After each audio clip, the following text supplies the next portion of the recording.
Good morning ma'am. Good morning. Good morning ma'am. Good morning. सुप्रभातम महोदया। सभी बच्चों के पास मेरी आवाज पहुंच रही है ना?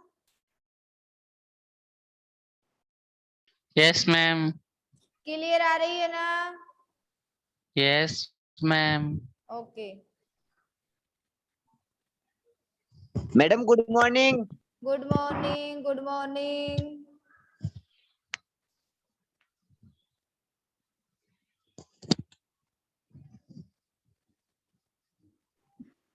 Good morning madam ji. Good morning.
चलो बच्चों,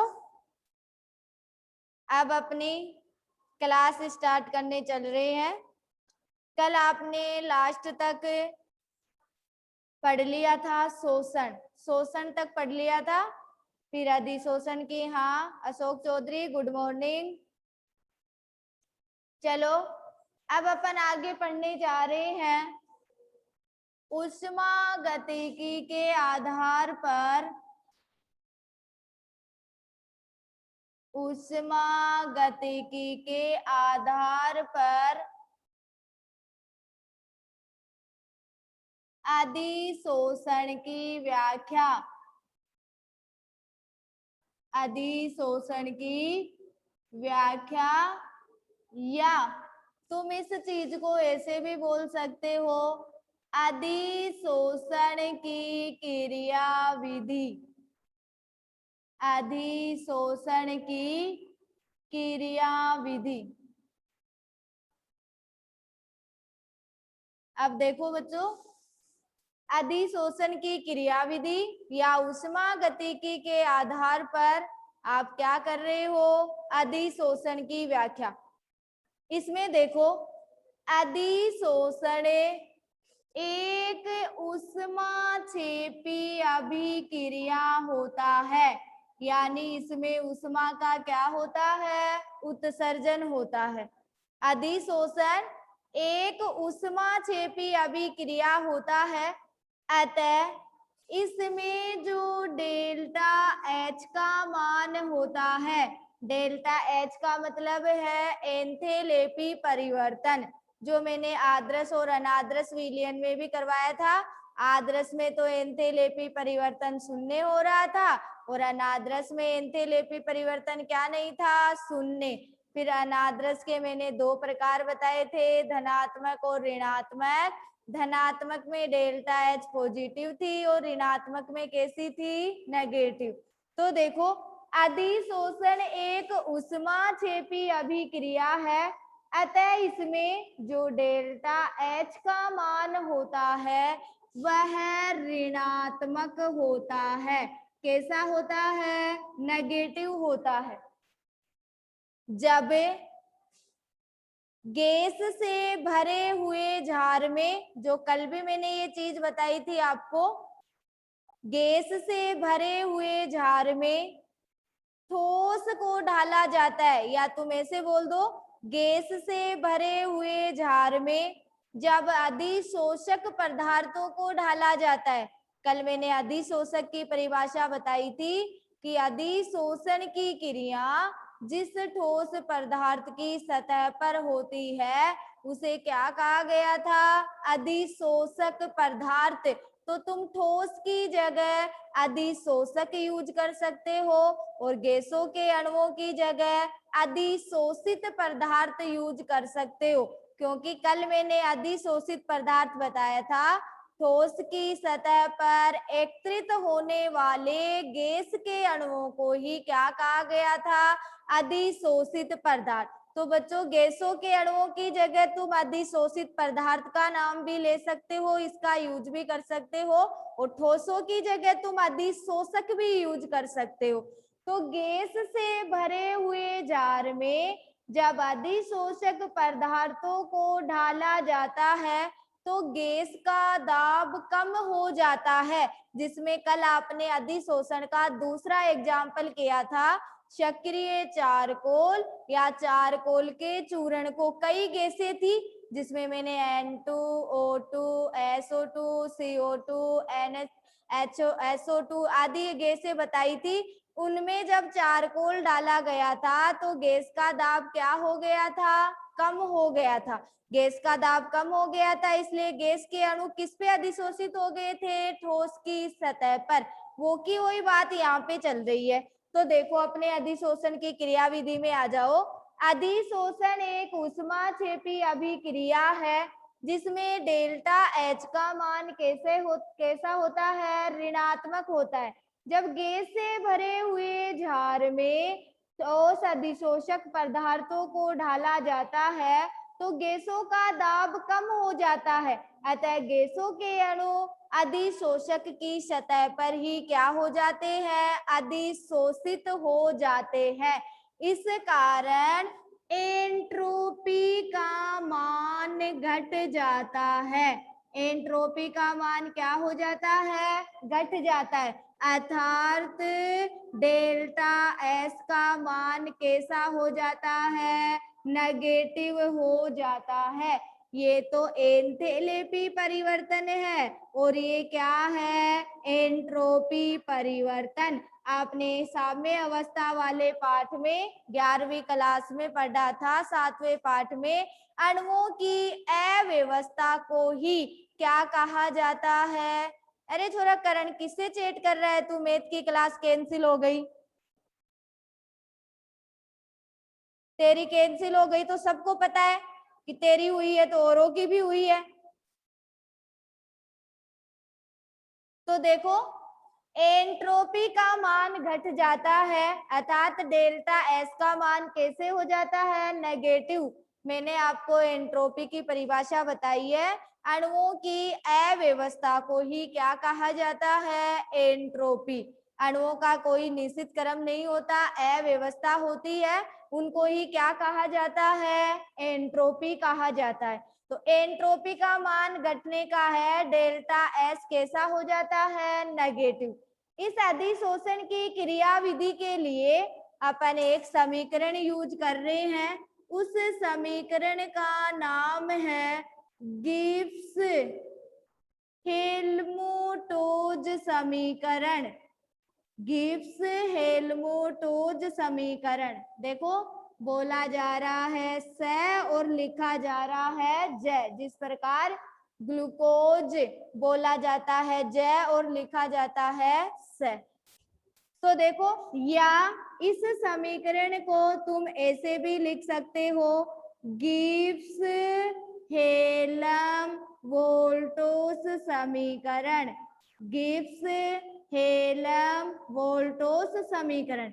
तो अधिशोषण की क्रियाविधि आप कौन से समीकरण से दे रहे हो? गिब्स हेल्महोल्ट्ज समीकरण या गिब्स हेल्महोल्ट्ज समीकरण। अब देखो गिब्स हेल्महोल्ट्ज समीकरण क्या होता है? डेल्टा जी बराबर, तुमने ये समीकरण 7वें पाठ में पढ़ा है, डेल्टा जी बराबर delta H minus T delta S, जहां पे डेल्टा जी गिब्स ऊर्जा है, डेल्टा एच एंथैल्पी में परिवर्तन है, टी ताप है, डेल्टा एस एंट्रोपी में परिवर्तन है। ये कौन सा समीकरण होता है? गिब्स हेल्महोल्ट्ज समीकरण। अब देखो इस डेल्टा जी का मान नेगेटिव होता है। डेल्टा जी का मान कैसा होता है? नेगेटिव।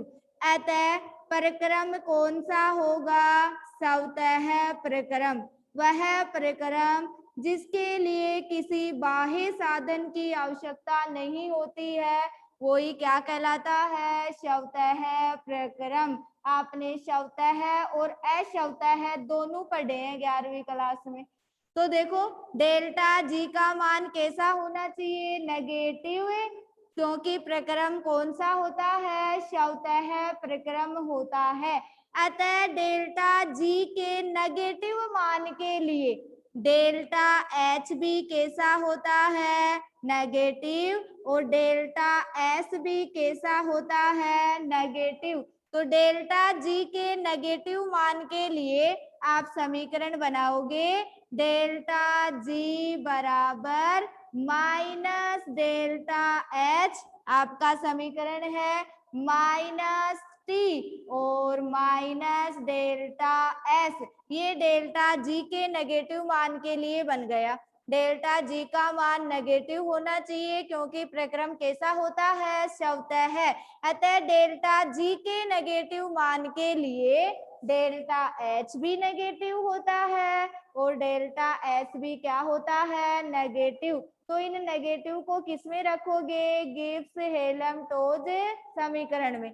तो डेल्टा जी बराबर माइनस डेल्टा एच, यहाँ पे आपके पास माइनस है ही टी और एंट्रोपी परिवर्तन भी कैसा है? नेगेटिव है।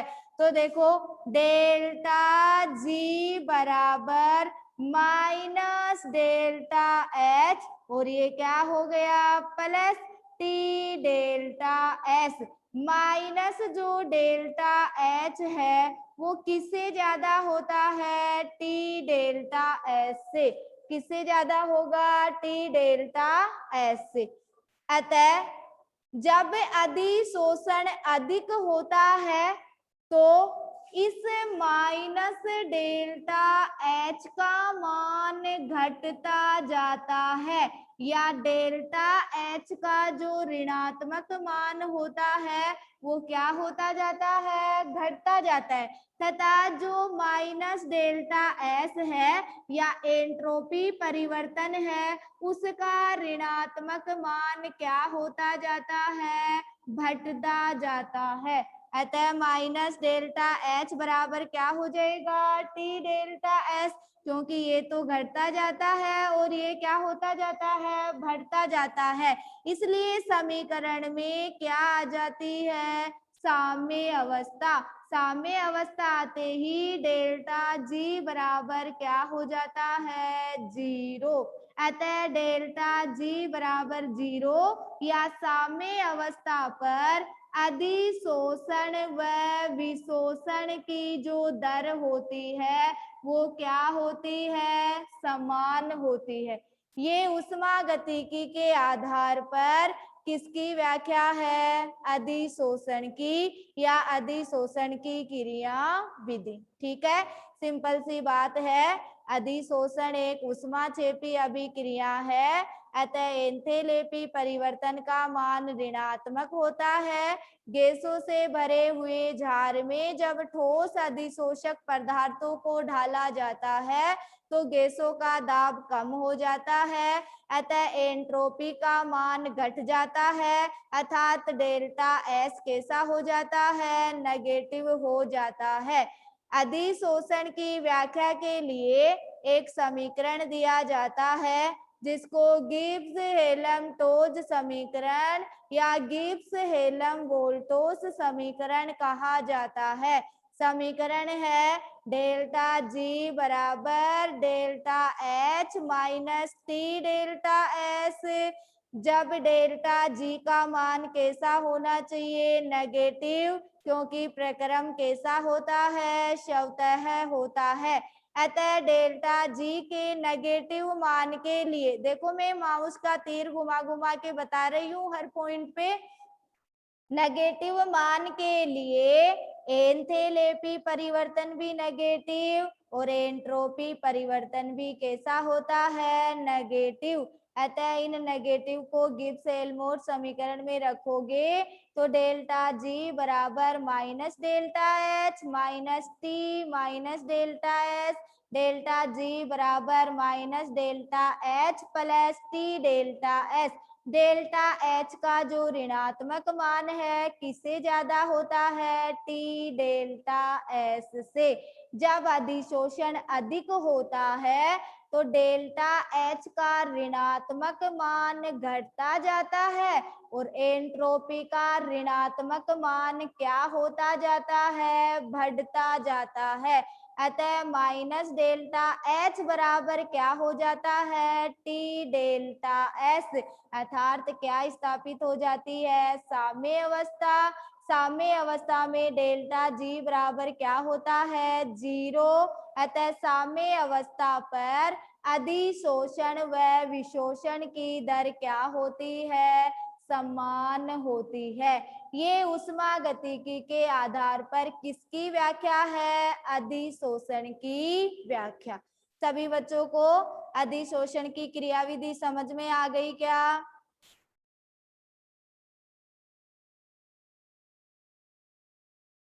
आगे चलो। हाँ धर्मवीर, यस मैम, ओके बेटा। चलो Abhishek Chaudhary, yes ma'am.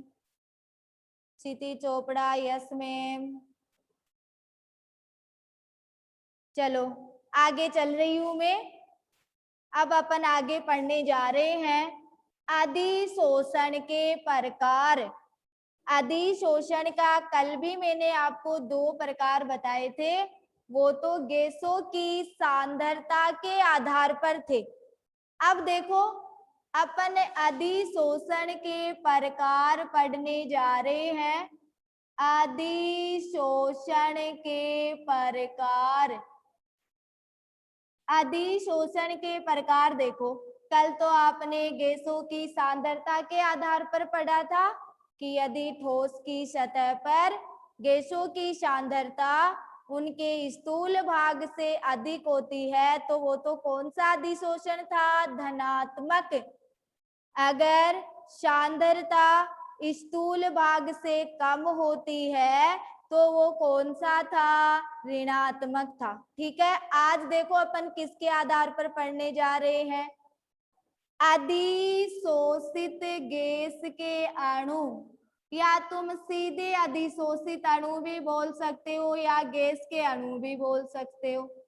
अधिशोषित gas के अणु व अधिशोषक अणुओं के मध्य, यानी सीधी सी बात है गैस के अणु व ठोस के अणुओं के मध्य। अधिशोषित गैस के अणु व अधिशोषक अणुओं के मध्य आकर्षण बल के आधार पर अधिशोषण 2 प्रकार का होता है। गैस के अणु व ठोस के अणुओं के मध्य आकर्षण बल के आधार पर अधिशोषण कितने प्रकार का होता है, 2 प्रकार का, जिसमें आप पहला पढ़ने जा रहे हो भौतिक अधिशोषण।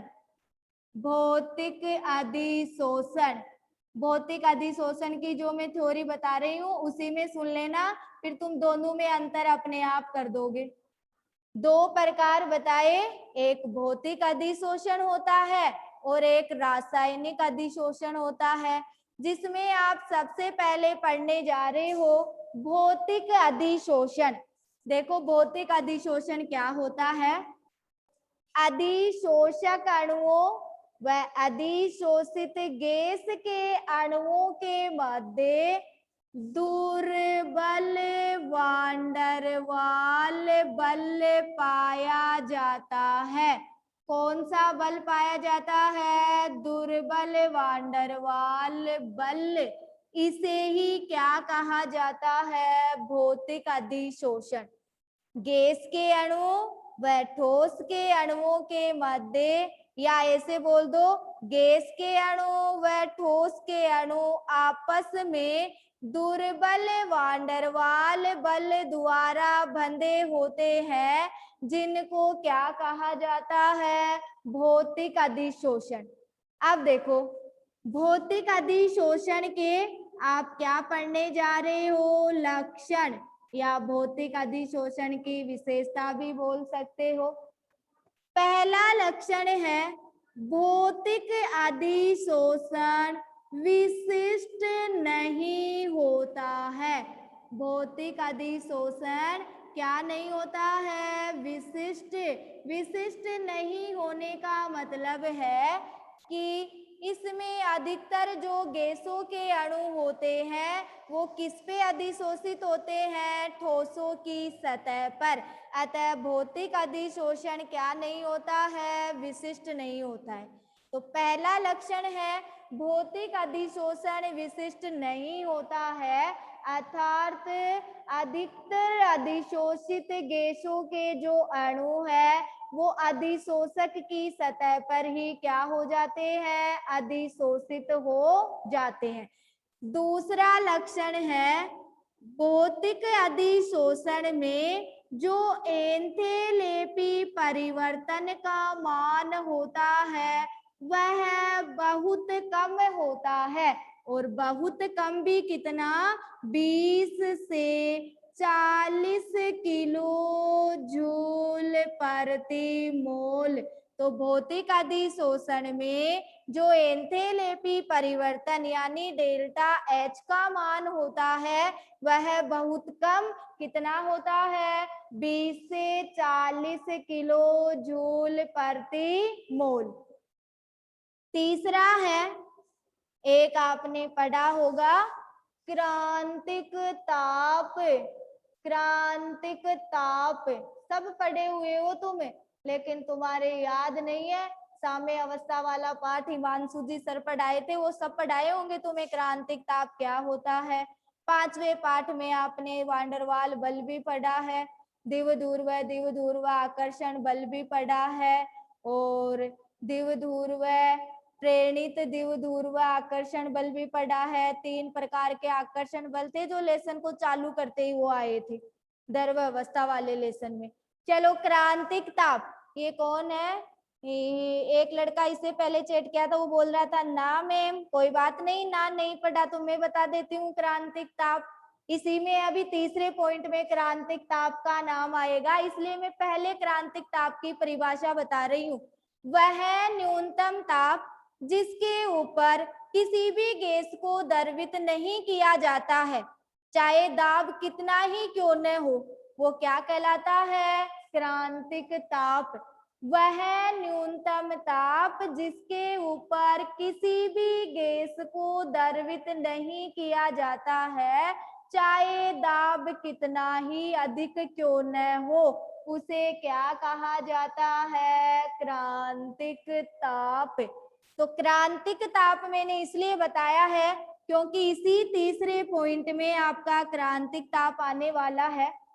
देखो, वे गैसें जो आसानी से द्रवित हो जाती है, अर्थात जिनके क्रांतिक ताप उच्च होते हैं, वह गैसें जो आसानी से द्रवित हो जाते हैं, जिनका क्रांतिक ताप उच्च होता है, वह गैसें ठोसों की सतह पर अधिक अधिशोषित होती है, और वो गैसें जो आसानी से द्रवित नहीं होती है, अर्थात जिनका क्रांतिक ताप कम होता है, वह गैसें कम अधिशोषित होती है। जो बच्चे रेगुलर पढ़ रहे हैं उनको तो याद आ गया होगा, ये कि यही चीज मैंने आपको दूसरे लेसन में भी पढ़ाई थी। अभी मैं इसके एग्जाम्पल बताऊंगी, तब कुछ कुछ बच्चों को याद भी आ जाएगा। जैसे NH3O2 की अपेक्षा अधिक द्रवित होती है। NH3O2 की अपेक्षा आसानी से द्रवित हो जाती है। अतः NH3O2 की अपेक्षा ठोसों की सतह पर अधिशोषित भी क्या होती है, अधिक होती है। मैंने आपको दूसरे लेसन में जब गैसों की द्रव्य विलायक में विलेयता पढ़ाई थी तब पहला ही कारक आया था गैस की प्रकृति। वहां पर भी मैंने बताया था वो गैसें जो द्रव्य विलायक के साथ क्रिया करके यौगिक बनाती है अर्थात आयनित हो जाती है, वह द्रव्य विलायक में अधिक घुलती है। और जो गैसें द्रव्य विलायक के साथ यौगिक नहीं बनाती है, आयनित नहीं होती है, वह द्रव्य विलायक में कम विलेय होती है। जहां पे आपने 2 एग्जाम्पल किए थे NH3 और CO2, मैंने कहा था NH3 जल से क्रिया करके NH4OH बना रही है और CO2 जल से क्रिया करके H2CO3 बना रही है। फिर मैंने इसी के नीचे आपको एग्जाम्पल दिया था जैसे N2, H2O2 आदि गैसें जल से क्रिया नहीं करती है अर्थात आयनित नहीं होती है, इस कारण ये द्रव्य विलायक में कम विलेय होती है। यहाँ पे भी वो की वही बात आई है और वो की वही एग्जाम्पल आई है।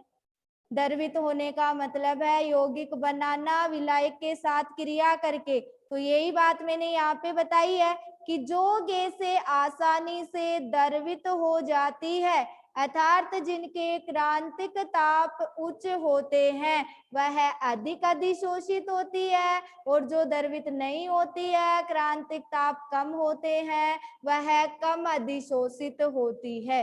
आया याद मेरे बताने पर दूसरे लेसन का कुछ? अरे आया क्या? या फिर मैं इतनी रामायण कथा झूठ में ही गा के जाती हूँ? अब कोई नहीं लिखेगा स्क्रीन पे? हाँ सोनाक्षी कह रही है हाँ मैम। के मीणा कह रहा है हाँ मैडम। और बोलो। राधा सैनी कह रही है यस मैम। चलो बताने पर तो आया, बहुत अच्छी बात है। मेरे को डर यही था कभी बताने पर भी याद नहीं आए। चलो जैसे NH3O2 की अपेक्षा आसानी से द्रवित हो जाती है अतः NH3O2 की अपेक्षा क्या होगी, अधिक अधिशोषित होगी। हाँ सौरभ शर्मा यस मैम। चलो बहुत अच्छी बात है। अब देखो भौतिक अधिशोषण में अपन चौथा पढ़ने जा रहे हैं। भौतिक अधिशोषण बहुपरतीय होता है। भौतिक अधिशोषण कैसे होता है? बहुपरतीय। बहुपरतीय का मतलब है इसमें अधिशोषण की जो मोटाई होती है वह बहुआण्विक सतह वाली होती है। उसकी सतह कैसी होती है? बहुआण्विक। तो भौतिक अधिशोषण कैसे होता है? बहुपरतीय होता है। पांचवा लक्षण है भौतिक अधिशोषण का। भौतिक अधिशोषण ताप बढ़ाने पर घटता है। भौतिक अधिशोषण ताप बढ़ाने पर क्या होता है? घटता है। क्योंकि भौतिक अधिशोषण कैसा होता है? ऊष्माक्षेपी अभिक्रिया होती है। तो भौतिक अधिशोषण ताप बढ़ाने पर तो क्या होगा? घटेगा। तथा भौतिक अधिशोषण दाब बढ़ाने पर क्या होता है? बढ़ता है। तो ताप बढ़ाने पर तो घटेगा और दाब बढ़ाने पर बढ़ेगा क्योंकि भौतिक अधिशोषण कैसा है? ऊष्माक्षेपी है। सातवां पॉइंट है भौतिक अधिशोषण प्रारंभ में तीव्र गति से होता है तथा बाद में घटता जाता है क्योंकि विशोषण प्रारंभ हो जाता है। क्या प्रारंभ हो जाता है? विशोषण। ये सारी चीजें मैंने कल क्लियर कर दी थी, आज दिमाग में आना ही नहीं चाहिए तुम्हारे कि ये क्या होता है। मैंने विशोषण बताया था। अधिशोषित पदार्थ जब अधिशोषक की सतह से हटना प्रारंभ कर देते हैं तो उसे क्या कहा जाता है? विशोषण। तो भौतिक अधिशोषण प्रारंभ में तीव्र गति से होता है, उसके बाद में घटता जाता है, क्योंकि विशोषण प्रारंभ हो जाता है अर्थात अधिशोषित पदार्थ अधिशोषक की सतह से हटना क्या कर देते हैं, प्रारंभ, अर्थात भौतिक अधिशोषण उत्कर्मणीय होता है। कैसा होता है, उत्कर्मणीय। ये कौन सा अधिशोषण है, भौतिक अधिशोषण। भौतिक अधिशोषण गैसों के अणु व ठोस के अणु आपस में दुर्बल वान डेर वाल बल द्वारा जुड़े होते हैं, जिनको भौतिक अधिशोषण कहा जाता है। भौतिक अधिशोषण के मैंने आपको 7 लक्षण बताए हैं। भौतिक अधिशोषण विशिष्ट नहीं होता है, अर्थात अधिकतर गैस के अणु ठोसों की सतह पर ही अधिशोषित हो जाते हैं। एंथैल्पी परिवर्तन का मान बहुत कम होता है, यानी 20 से 40 किलो जूल प्रति मोल। वे गैसें जो आसानी से द्रवित होती है, अर्थात जिनके क्रांतिक ताप उच्च होते हैं, वह अधिक अधिशोषित होती है। जो आसानी से द्रवित नहीं होते, जिनके क्रांतिक ताप कम होते हैं, वह कम अधिशोषित होती है। भौतिक अधिशोषण बहुपरतीय होता है। दाब बढ़ाने पर भौतिक अधिशोषण बढ़ता है, ताप बढ़ाने पर भौतिक अधिशोषण घटता है, क्योंकि भौतिक अधिशोषण कैसा प्रक्रम है, ऊष्माक्षेपी प्रक्रम है।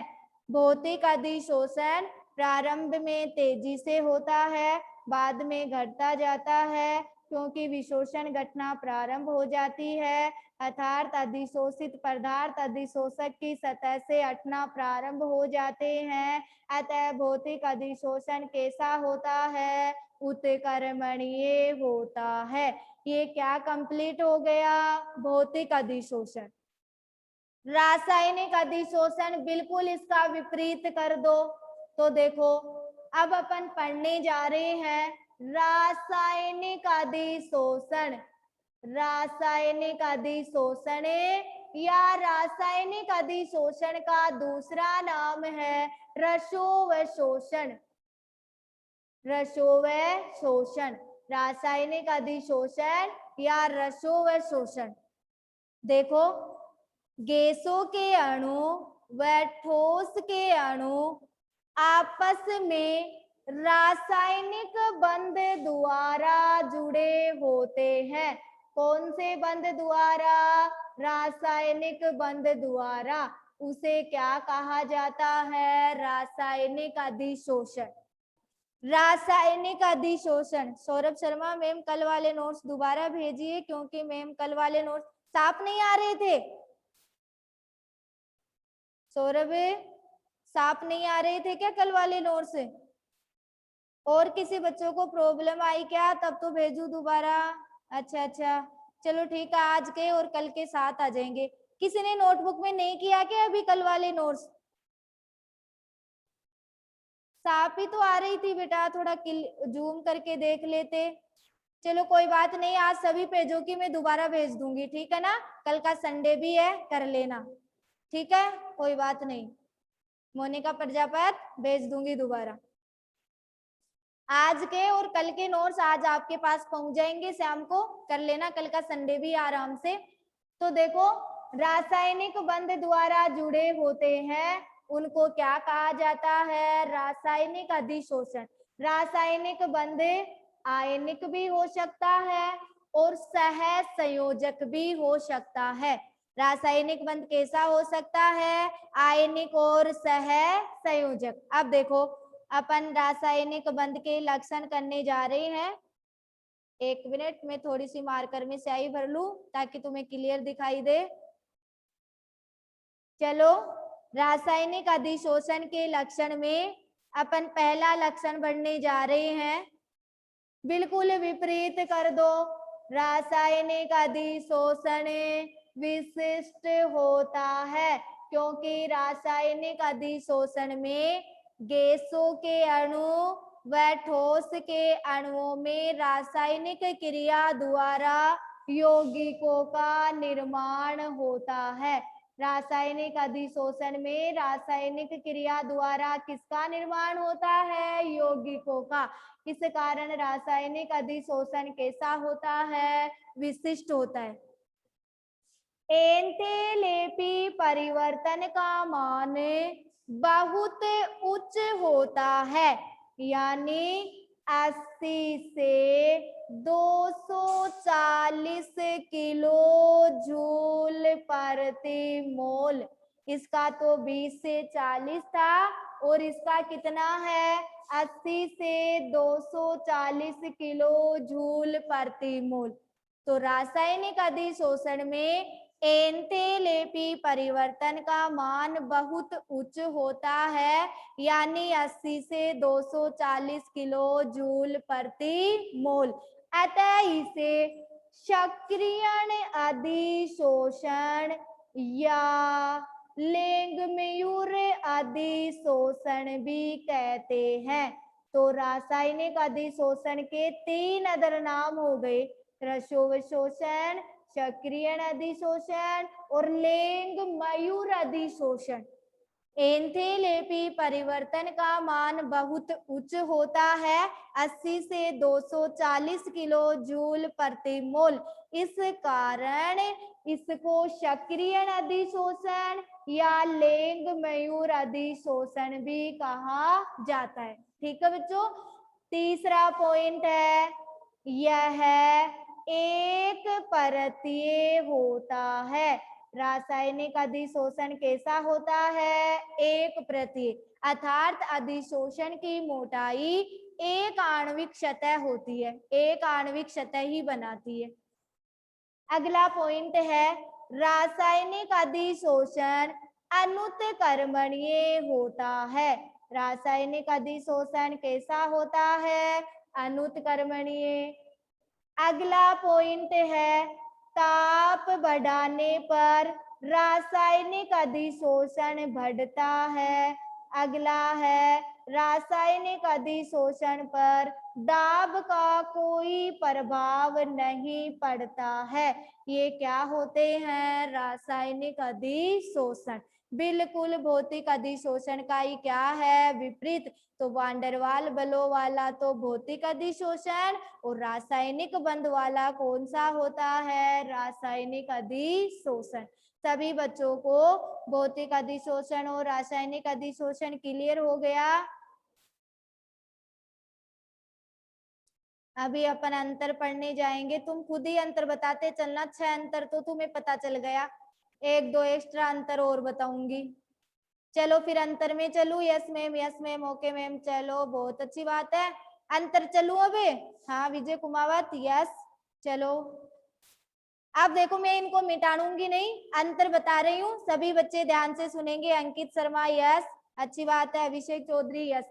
अब अपन पढ़ने जा रहे हैं भौतिक अधिशोषण व रासायनिक अधिशोषण में अंतर। मौखिक बता रही हूँ, सभी बच्चे ध्यान से सुनेंगे। पहला अंतर है, भौतिक अधिशोषण विशिष्ट नहीं होता है, रासायनिक अधिशोषण विशिष्ट होता है। भौतिक अधिशोषण बहुपरतीय, रासायनिक अधिशोषण एक परतीय होता है। भौतिक अधिशोषण में एंथैल्पी परिवर्तन का मान कम और रासायनिक अधिशोषण में अधिक, दोनों के मान मैंने लिख रखे हैं।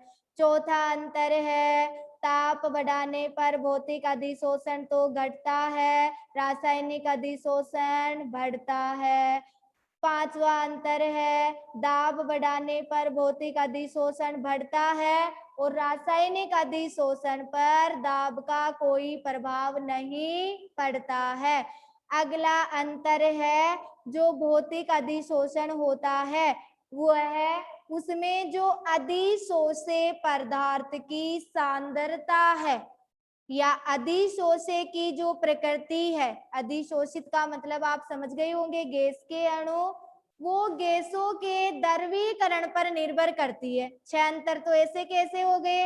उल्टा कर दो कि ये विशिष्ट नहीं होता, ये होता है, इसमें एंथैल्पी कम, इसमें ज्यादा, इसमें ताप बढ़ाने पर घटता है, ये बढ़ता है, दाब बढ़ाने पर भौतिक अधिशोषण बढ़ता है, रासायनिक पे कोई प्रभाव नहीं पड़ता, भौतिक अधिशोषण उत्क्रमणीय, रासायनिक अधिशोषण अनुत्क्रमणीय। अब सातवां अंतर तुम अलग से पढ़ने जा रहे हो, तो सातवां अंतर सभी ध्यान से सुनेंगे।